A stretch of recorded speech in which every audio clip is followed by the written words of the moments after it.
But I want to thank you for the invitation to be here. I want to thank everyone for this great turnout.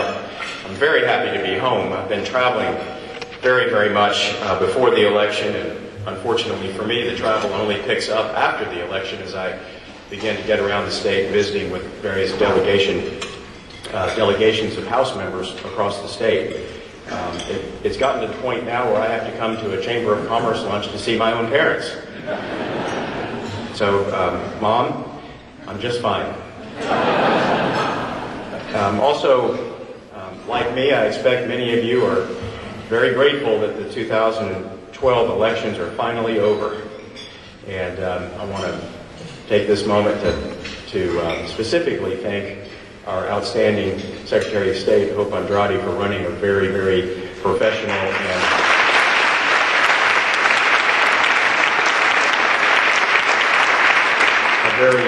very well-organized professional election. There were, without giving away any specifics, as you might know, with 150 House elections going on Tuesday night, it was a late night for me, and at least one of those candidates called me at 1:30 in the morning with some concerns about a certain box in a certain county, and it was very comforting for everyone to know that Hope Andrade was overseeing the process and all was well. The presidential race was highly divisive, and it didn't turn out, as you know, the way that I had hoped it would.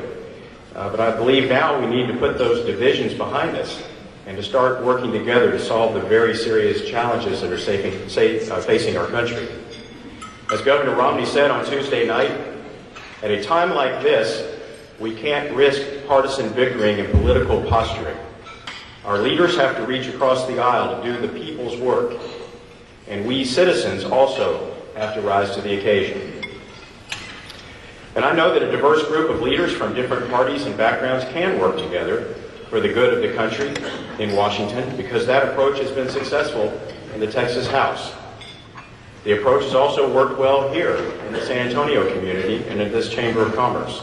Thanks to the positive and results-oriented leadership of the civic and business leaders here working together in San Antonio, our local economy is one of the strongest in the country. You all know the accolades, you hear them all the time. San Antonio is the best performing city in the country, according to the Milken Institute. Forbes says that this is one of the top cities for manufacturing and for female entrepreneurs. And Brookings calls San Antonio a top economic performer. And yet, even as the awards pile up, this chamber and this community remain aggressive in continuing to add jobs and recruit businesses to the diverse mix of industries that have made San Antonio such an economic powerhouse. Business owners, not politicians, have driven our economic success in San Antonio and across Texas.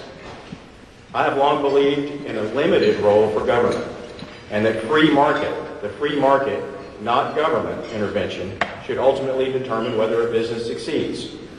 But I also believe that government has a role to play in the economic and the overall success of our state.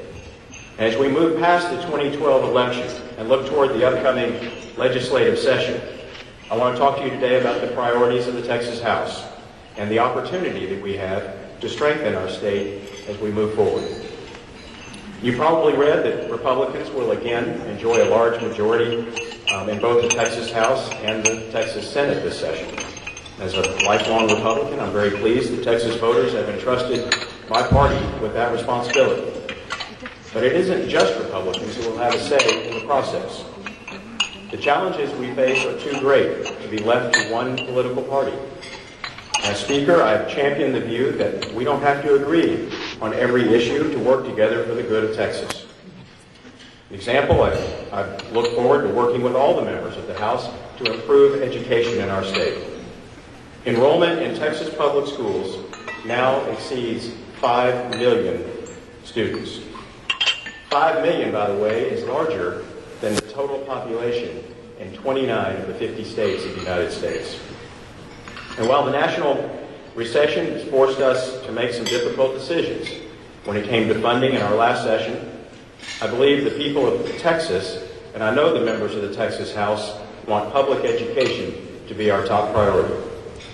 The legislature will look at our school accountability system, to see that we achieve the right balance between setting high standards and giving our teachers the freedom they need to best serve their students. Higher education also is a top priority of yours and of mine, and its success will be a key to the future success of our community and our state. The House will work in the next session to expand access to Texas colleges and universities and make them affordable and improve graduation rates. The research underway on our academic and our health campuses will lead to breakthroughs that can change Texas and can change the entire world. Institutions such as the ones we have here in our community, UTSA, the Health Science Center, A&M San Antonio, Alamo Community Colleges. I know we're all represented here today. I'd like to see Chairman Amato and leaders from all of these institutions here. We value our private universities too. And in addition, a number of us in the House have been working to strengthen technical education programs in our high schools and in our two-year colleges, so that students who are not headed to four-year universities will have a path to productive careers in high-demand fields. And stronger technical programs in our schools will help give employers the workforce that they need and so often have a difficult time filling. This work to improve technical education programs goes hand in hand with another top priority, which is expanding our manufacturing capability in Texas. Manufacturing is a critical component of our Texas economy. It's a $192 billion industry that has made Texas the leading exporting state in the United States for 8 straight years. But other states, like Louisiana, for example, covet that top ranking, and it is by no means guaranteed. Last year, I asked every House committee to study ways to improve manufacturing in Texas, and recently I appointed the Interim Committee on Manufacturing to further recommend legislation and proposals that will help strengthen this vital sector of our economy. And just as a well-educated workforce fuels economic growth, the quality of our infrastructure and the availability of our resources also power the economy. And no resource is more important than water. The drought that has spanned much of the past 2 years has made it very clear that we need to be proactive in securing a reliable supply of water that will keep pace with the rapid growth that our state is experiencing. For more than 50 years, the state of Texas has worked with local and regional groups to develop a state water plan. We've seen progress here from a rudimentary vision early on of how to meet our state's water needs to a much more comprehensive, yet always evolving plan.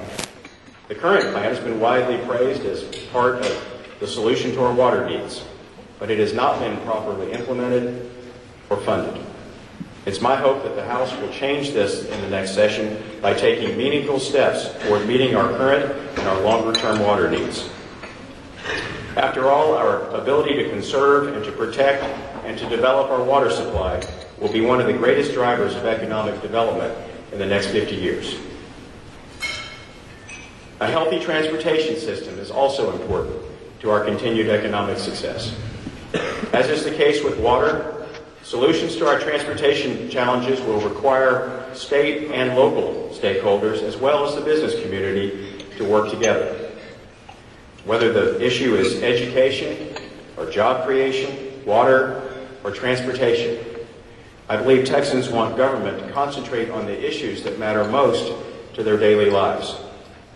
Texas grew from 20 million people in the year 2000 in that census to 25 million in the 2010 census. I'm told we're at 26 million plus today. Texas public schools are growing. 75,000 students are roughly the combined enrollments of the San Antonio and the Judson school districts every year. That's 150,000 new students every time the legislature meets. Now, I've suggested that maybe we not meet so often. That always gets good support. And in fact, if Texas were its own country, the governor's not here today, is he? Well, if Texas was our own country, we would have the 14th largest economy in the world, larger than the entire country of Mexico. The real challenge, however, is not in how big we are now, but how much bigger we will soon be. Demographers predicted recently that our population will reach 33 million people by the year 2030. So don't look now, but 2030 really isn't that far out. And I believe if we take a serious approach to our needs for water, transportation, energy, and the workforce, we will be ready for that growth, and Texas can continue to be the leading state in the country for job creation and economic opportunity. But we can't shy away from our challenges or shy away from tough decisions. In short, we have to lead. We have shown that we can make the decisions needed to balance our budget in very difficult times, all while keeping taxes low and creating a regulatory and legal environment that is friendly to business.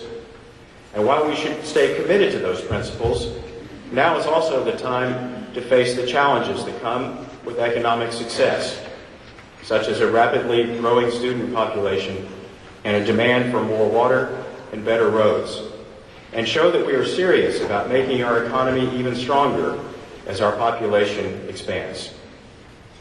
Of course, gridlock in Washington doesn't make our task any easier.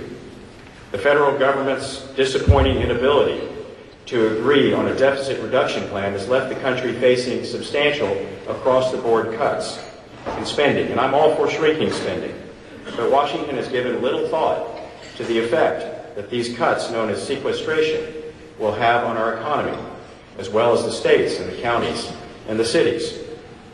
So in the coming weeks, members of the House will be studying ways that Texas can be prepared for the effects of the sequestration process. We cannot allow gridlock in Washington to harm our Texas economy or disrupt our priorities. Whether it is preparing for growth or mitigating the effects of Washington's dysfunction, Texans expect their leaders to confront these challenges head on. To succeed, we need your help. Bexar County voters are again sending a solid team of House members to Austin for the session.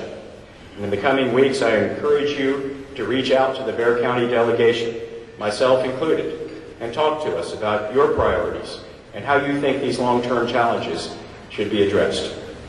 And please also stay engaged, as most of you do, during the session once it begins. So again, I want to thank all of the businesses and the civic leaders of this community for everything that you've done to make San Antonio the economic success that it is. You've demonstrated that a diverse group of leaders and interests can work together to deliver positive results. I will work to see that the Texas House models this sense of cooperation and collaboration in the upcoming session, putting the best interests of our state ahead of politics.